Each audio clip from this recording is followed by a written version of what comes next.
Well, let's do some watch this jerks. Sure. What have you been watching? Jerks. I watched a music documentary that I don't think you've watched on that.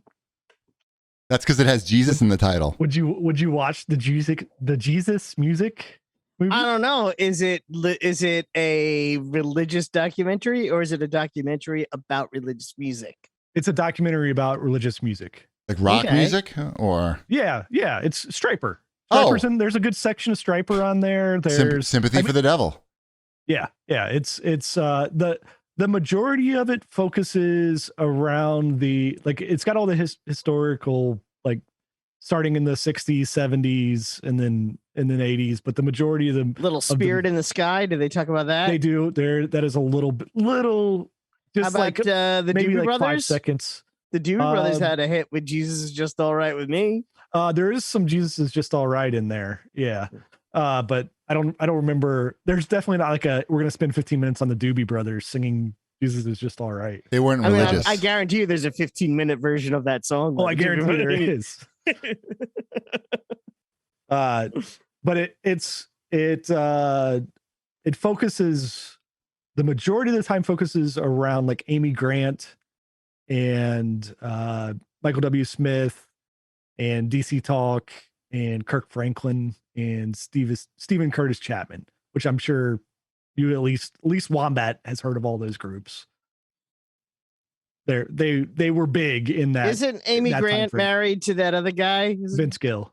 Oh, she's married. I thought she was married to one of those other guys, but yeah, okay, Vince Gill works too. Her and Michael W. Smith toured together in Friends. I thought they were married. No, the song is Friends Are Friends Forever, not We're Married Forever. Friends can be married. It was a pretty good documentary, and it got into like how they had to some of them watched these preachers that were on TV, right? That was their preacher, and then it got to the point where the preachers were going against the devil music, the rock music again, and so it went through like how that was difficult for them to deal with, because they're out here making all this music because that's how they want to express themselves and their faith, and then they have their spiritual leaders trying to tell everybody that they're evil and it's not the way to do it. Is there any like political leaning in this at all? I mean, I'm sure there is somewhat. I'm sure you can find some if you want some on that. I'm just curious to know how political, because religion and politics kind of go hand in hand, especially in documentaries. So I was kind of curious to see how they toe that line. It's not a hard-hitting expose, I wouldn't say. That's sort of where I'm going. Yes. Okay. So it's more of a fluffy documentary about to an extent. It's not like totally rainbows, but yeah. Behind the music level of controversy. Yes. Okay. Behind the music level. Got it. Understood. Yep. Nice. I'm looking for the one though that's like the mainstream contemporary Christian music. I'm looking for the level below that was like the alternative second tier Christian music. That's the documentary I'm looking for. Right. Striper is whack. It's mainstream. Mm-hmm. Only losers Striper like them. Big. I know. I like Striper. They had 2 good songs that I liked. Honestly and Honestly and I can't remember the other one, but it was good. And there's no Jesus in it, really. At least they don't say Jesus. Anyway, let's do some more Watch This Jerks. What do we got? TV. I mean, I watched the show, the big show. I watched the Moonknight. I'm actually caught up. I watched today's episode already too. Mrs. Cheapy and I watched the first episode. Well, I'm very curious to know, did you like it? It was fine. Like the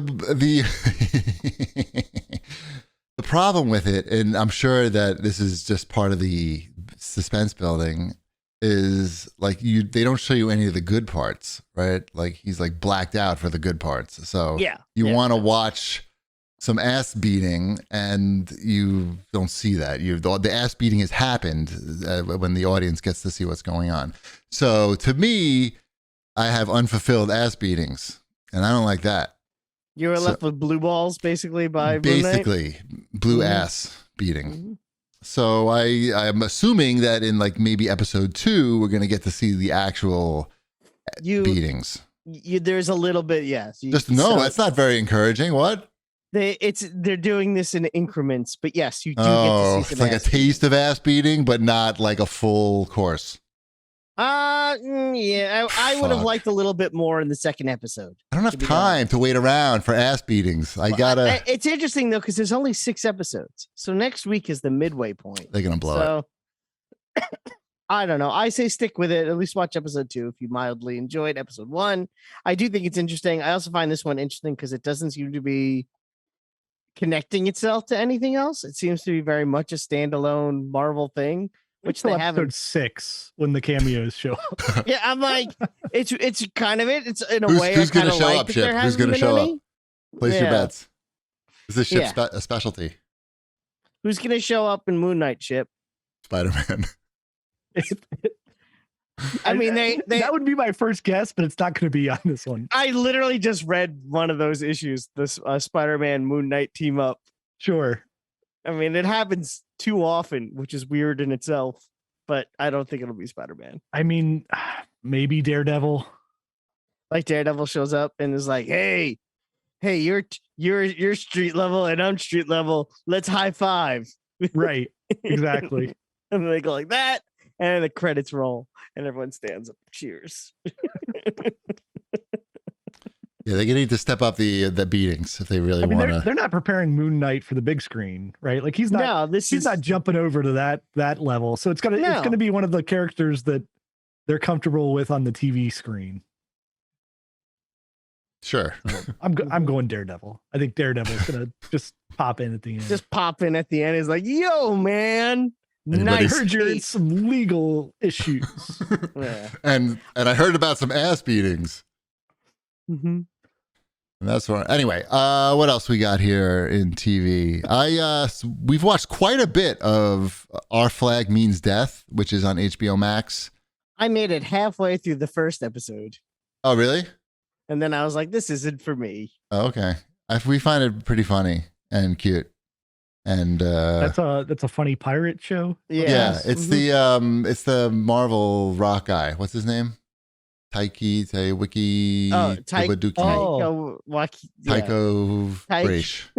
Waititi. Yes, that's his show. He's like stars in the show. Maybe directed some of it. I'm not sure. Maybe wrote some of it. I'm not 100% sure. But it's very much like the vampire one. What We Do in the Shadows. What We Do in the Shadows, which is also his show. Yeah, it has similar vibes, but not with the documentary style, the fake documentary style. But it's very cute and funny. If you like, a less American sense of humor, then I could recommend Our Flag Means Death. I found it to be that kind of cringy humor, which I'm not a big fan. He borders on that some, like. Yeah, cringy in what way? In what way is it cringy? It's like it plays on the fact that he's like an idiot and he's gonna do something stupid, and you're just waiting for him to do something stupid. Sure, but he's gonna do. These shows have character arcs though, and they're not that long, so you don't have to wait too long for those for that to happen. Anyway, it's very cute, and I recommend that. We started watching The Invisible Pilot, which is also on HBO Max. That's like a 3-episode documentary series about this, like a drug running pilot who faked his own death. I think you watched this like 17 times. This is a different one. This is a different one. It's brand new. Okay. It just came out. Yeah, I don't know. A lot of the shows that we've been watching we've caught up so we're looking for new things to watch, and that was one of them. And because it's only 3 episodes and less than an hour each, that's fair. I can do that. We also watched 1 episode of Life and Beth, which is the Amy Schumer show. Oh, is that any good? I thought the first episode was really good, and that she cover your ears, Shanna fan. I thought it was really funny. I thought she's a really good actress too, and there's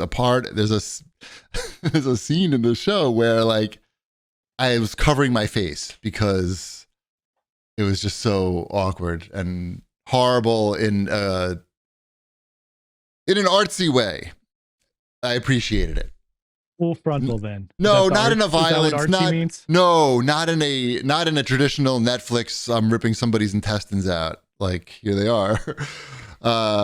Even in the pirate show, like there's violence in that. No, but we liked the first episode. I don't know that Mrs. Cheapy's down with that because it's pretty intense. Pretty intense. It's not just like a straight up comedy. Life and Beth. It's pretty intense, and she's got her shirt off a lot in it. If you want to see, Amy, she's got her bra on. If you want to see, like, I don't know, she's really going for like an Emmy, I think. But she was good. I can't say that she wasn't good. Also good. We are all caught up to date on Severance on Apple TV, and that is also an excellent show. Very, very cool thriller, unique. I forgot to add something to this. So you go ahead. I would recommend that even for you guys, Ship and Wombat. I think it's even Shanafan likes it. I've been meaning to watch. I just haven't gotten to it. But what I did watch, because it became my show to fall asleep to, but it did take me a while. It took me like 2 weeks. I did watch all of Is It Cake? The Netflix game show hosted by SNL's Mikey Day, where bakers have to bake a cake and fool the judges when they're put on pedestals alongside real objects of the same thing. So they're baked like a cake that looks like a yeah, we got it. We understand. We got it. Yeah, when they had the picture on and it said, "Is it a cake?" I didn't have to read any more of what the show was about. I said, "This is Netflix. It's like, it is the floor is lava. Same shit." It was. Don't get me wrong. I didn't binge it. I didn't watch 8 episodes in a row. I watched it over the course of 2 weeks, and like I said, a good about to go to bed show. Right. I highly recommend it for that. Would you say that this is a good show for people who found the floor is lava too sophisticated? Difficult to follow? It's a better show than that. Okay. Ooh, I don't know. Floor is lava. My kids really like that show. I showed that to a 5-year-old and a 3-year-old, and they enjoyed it greatly. Okay. Anyway, they sort of like get a little bit into the relationships between the contestants on Is It Cake? Mm-hmm. Like, why? Because they make so the three there's like let's say 12 people that are participating in this bake off, but only 3 bake at a time, and they have 8 hours to bake their cakes. But the other 9 participants have to sit on the bench and watch them for the full 8 hours. It's very interesting. It's very loud in my house. Yeah, anyway. I can hear. Oh my God, what's going on there? Wow. But is it Elliot is a new game show on Netflix? You hear like some screams. It's always Elliot. You hear screaming? Right. It's the boy child. We've been watching Domino Masters as well. How's that? How is that on the scale of intellect required to watch it? Rank it between Is It Cake and The Floor is Lava? Can you guess what Domino Masters is? No. Oh my pizza? God! Is it the pizza? Sorry, I watched a show that's like a good falling asleep to show that actually like a lot of people have Nobody's asked, are we criticizing you. We're just having fun. We're just having fun. Explain Domino Masters. They set up dominoes and knock them over. Show. They knock him over at the end? They knock him over it's called Topple Time. Does it look cool? It does look cool. I bet. I know. I understand. I'm telling you, I understand the show. Yeah, you understand. And it's weird because at the same time, it gives you a little bit of anxiety, like unnatural, because you think they might knock it over. Yeah, like you're like watching them do this stuff. And you're like, oh, this is not. Get away from that one. Right. You don't look very like you know what you're doing there. Not as relaxing as the cake show where there's no consequences if somebody guesses that it's not cake. Well, they don't win. It's got Winnie from the Wonder Years. She's one of the judges. Nice. Yep. Great. I'm not gonna watch either of those. And Vernon Davis is one of the judges. Nice. All right. You should watch the first episode of Is It Cake? Why? Is there a RoboCop cake? There isn't a RoboCop cake. I'm just saying you should check out the first episode. Life-size scale RoboCop. Wait. If they guess wrong, do they have to eat it no matter what? So or you can have it dropped on your head. yeah. You Anyway, choose. I'm not going to get into the No the spoilers. nuances No of spoilers. Is it cake? Yeah. Yes. Some feedback here. Own Bekende writes in and asks if we've watched the trailer for Top Gun Maverick. Like That's 6 years ago, I did. That's a new Top Gun movie. Is this an old trailer that he's talking about? This no, I'm sure it's a new trailer. This Oh. It's a movie new was trailer, supposed to come just- out yeah. like 4 years Oh. ago. Well, they had COVID, I guess. That was probably the problem. Did you watch the trailer? No. It's I have he's very little literally interest in this movie. Maverick is literally wearing the same clothes. I think it was he's riding the motorcycle down the runway, same brown jacket, same t-shirt. Did he have the need for speed?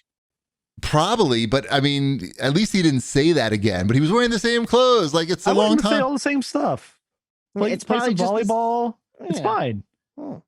Make out with a teacher? I mean, the jet action looks good. The hot jet on jet action looks, very sophisticated, but I don't know, it's kind of dumb. And you got like, The merchandising for this movie was in Walmart. Like, it had to have been 3 years ago at this point. Like they had the whole like the little end cap. Well, not an end cap. It's like the four sides. What are those called? Like the whole display of Top Gun Maverick gear, What? the hats and the shirts Crazy. and the books and whatever else was on that whole thing. right. That came and went a long time ago. Well, Goose Jr. is in it. And and Tom Cruise has to train Goose Jr. to fight the bad guys. And guess what? Goose Jr. blames Maverick for killing his dad. You killed my dad. I don't trust you. But I I'm don't wearing the like same you. clothes that I wore 30 years ago. I'm Maverick. Don't you know? Why don't you like me, Miles Teller? Yeah, I could probably see this movie in my head and everything. Right. And that then happens Maverick in my- has to make a big sacrifice for Goose Jr. and then at No, the end, no. He thinks you lost that love and feeling to Goose Jr. And then he and gets then him at back, the wins him end, over. Goose Jr. says to Maverick, "You can be my wingman anytime." Yep. And then Val Kilmer hugs them both, and then Right. the credits roll. And then gay sex. Mm-hmm. I'd And watch Michael that, Dudikoff is in it too. dude. Isaac writes in and he says, "Will Cheapy check out Tokyo Vice on HBO Max? That's the new HBO Max series. I think it's coming out in a couple days. With I read the book that is based on, and it's the first episode is directed by Michael Mann, famous director of Heat and Manhunter and There you go. other That's- movies. I was like waiting. I was like, what else is gonna fall? And some other stuff that's not bad, probably. Mhm.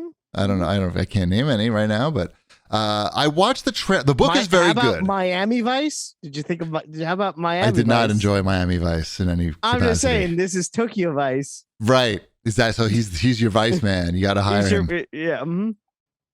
The book is very good because the book is about an American journalist who's living in Tokyo, and he really wants to work for the main Japanese language newspaper, which is basically unheard of for a non-Japanese person. So the book is about basically his experience trying to do that and be the first person to do that. And at the same time, he's investigating the Yakuza, which is like, the mafia. So there's a lot going on. So there's a few different interesting angles that are covered in the book. But I watched in the trailer that it seems like the whole thing is in English. And for a show that takes place in Tokyo, that's supposed to be, it's basically all about a white guy trying to fit in a traditionally Japanese spot where, like, fuck white guys, we're not allowed, they're not allowed in this club. And now the whole thing is in English. It seems like maybe it's not, maybe just the scenes they showed, but I think that would detract a lot from at least from the experience that the book was going for. Anyway, the story is interesting. Did you so read maybe. the book in Japanese? That's what I was wondering. in my head, though, Did you read the book in Japanese? No, it's written. In my head, I can't understand a word these people are saying in this book. It was written Yeah. in English, I think. but I'm sure. I'm glad this book has subtitles. It was written by a white Jew. Anyway, I think I hope it's great because the book, I really enjoyed the book. The book is really cool, But I don't know that they'll be able to capture that if the thing's in English. Like, it's just that feeling of like being an outsider. But we'll see. I would know. Kuri Manju would know. He's a big nerd.